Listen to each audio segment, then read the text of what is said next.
हे guys, welcome back to my channel. आज हम पावर स्टार पवन सिंह जी की एक न्यू स्टेज शो लेकर के आ रहे हैं और बहुत ही बढ़िया और ज़बरदस्त होने वाली ये सॉन्ग। फिलहाल मैं ये स्टेज शो फर्स्ट टाइम सुन रही हूँ और चलिए देखते हैं। इनकी बहुत ज़्यादा रिक्वेस्ट आ रही थी यार इस स्टेज शो के लिए।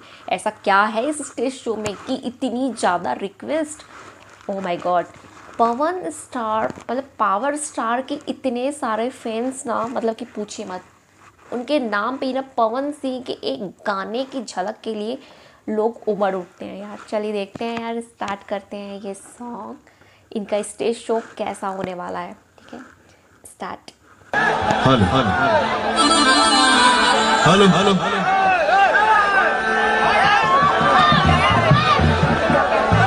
आप सबके छोट भाई भतीजा पवन सिंह की तरफ से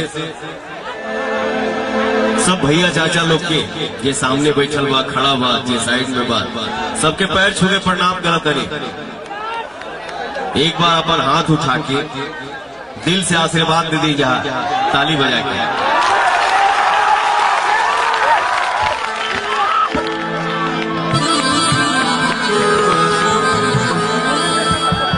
भैया हो माफी चाहता नहीं, हम यहाँ गाना गावे खातिर नहीं आई। आप सबके प्यार हमके यहाँ बुला लेला सर, हमके बहुत दूर जाएगा वहां भी।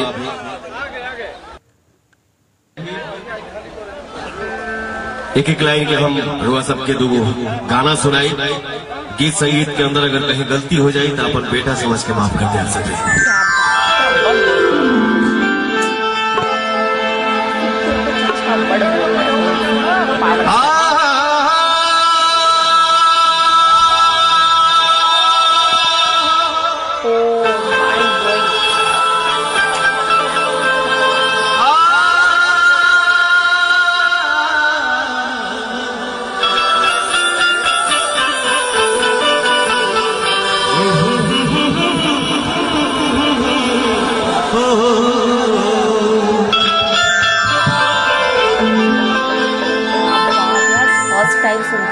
भैया हो तनी शांति बना के रखे।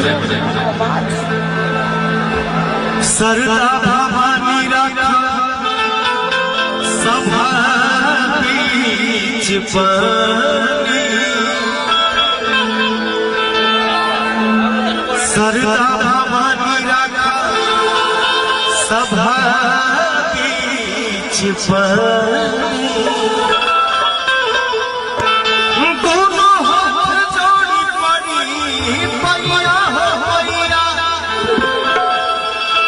बुधिया नहीं बनी दुखिया में दिन बनी ना पूरा पढ़नी पढ़ैया।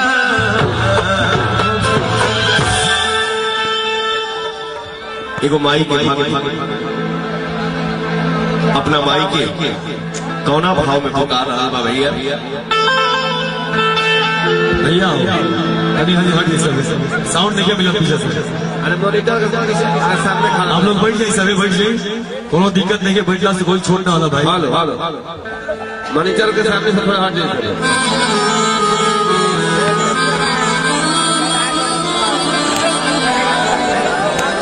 भैया तेरी बैठ जाइए सभी।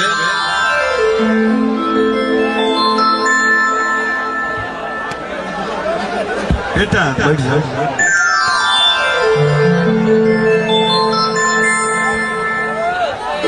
हर रानी असर में हो,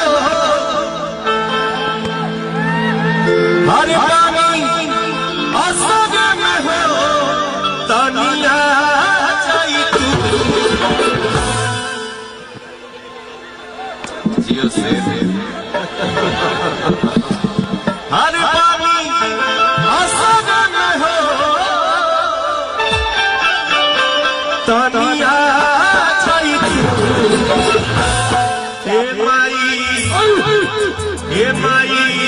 अरे सभा पीछे लाज के बचा, सभा पीछे लाज के बचा।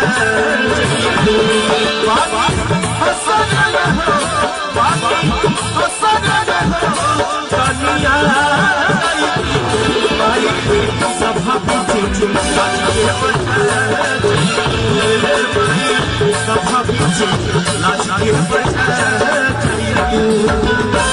भैया हो देखिए ये माहौल दोसर बा, लेकिन फिर भी स्वर के दाता विद्यादायिनी माई सरस्वती है। माई के वंदना हो रहा बात तो भैया देखो माई की जयकारा भी हो जाएगी। चाहे दोनों हाथ उठा के प्रेम से बोले एक बार सच्चे दरबार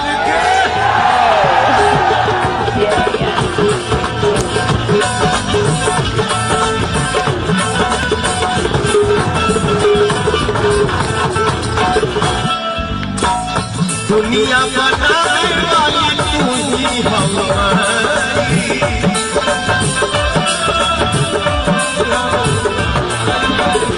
दुनिया बनाने वाली तू ही हमारी,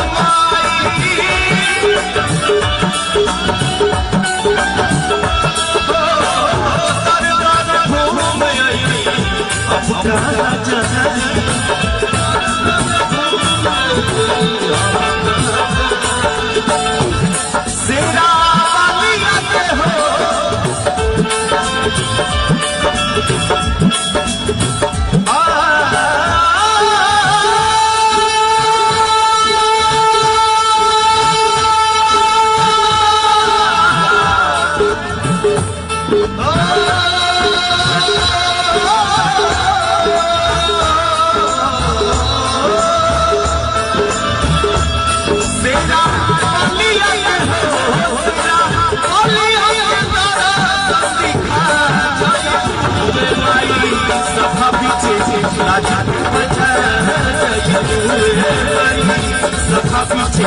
लाजा के बचा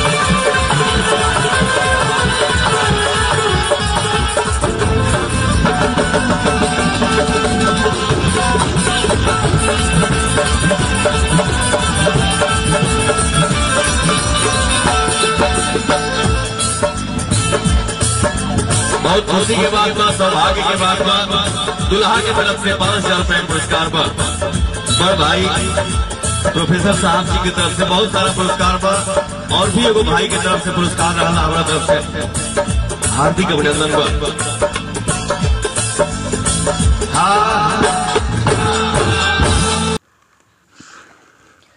फाइनली फ्रेंड्स अभी हमने ये स्टेज शो ख़त्म किया पवन सिंह जी का, और बहुत ही लुक इनका बड़ा ही गेटअप वगैरह बहुत ही चेंजेस लग रहा था यार। मतलब कि मुझे ऐसा लग रहा था कि इनका थोड़ा बचपना, मतलब कि जो होता है ना बचपन वाला सीन्स लग रहे थे, और बहुत ही प्यारी आवाज़। ये सॉन्ग ओ माय गॉड, इनका जो स्टेज शो है ना, इनकी आवाज़ ने पूरा बवाल मचा दिया है। मतलब कि वाकई में पूरा गर्दा मचा दिया है इनकी ये स्टेज शो। क्या गाते हैं यार, आज मैं वाकई में इनकी तो बहुत बड़ी वाली की फ़ैन हो गई हूँ यार। क्या गाते हैं, मज़ा आ गया। मतलब कि स्टेज शो सुन के बड़ा मज़ा आने जो आता है ना, वो किसी और पे नहीं यार। बढ़िया धुन, तबला, पेटी, क्या आवाज़, हारमोनियम, और वो बड़ा ही गजब का आवाज़ होती है, और बहुत ही धुन बहुत प्यारी होती है। फ्रेंड्स तो आज का यह रिएक्शन कैसा लगा पवन सिंह जी की स्टेज शो का? अगर अच्छा लगा हो तो प्लीज़ करना क्या होता है, लाइक शेयर सब्सक्राइब करना होता है। फिर मिलते हैं नेक्स्ट वीडियो में। Take care and bye by.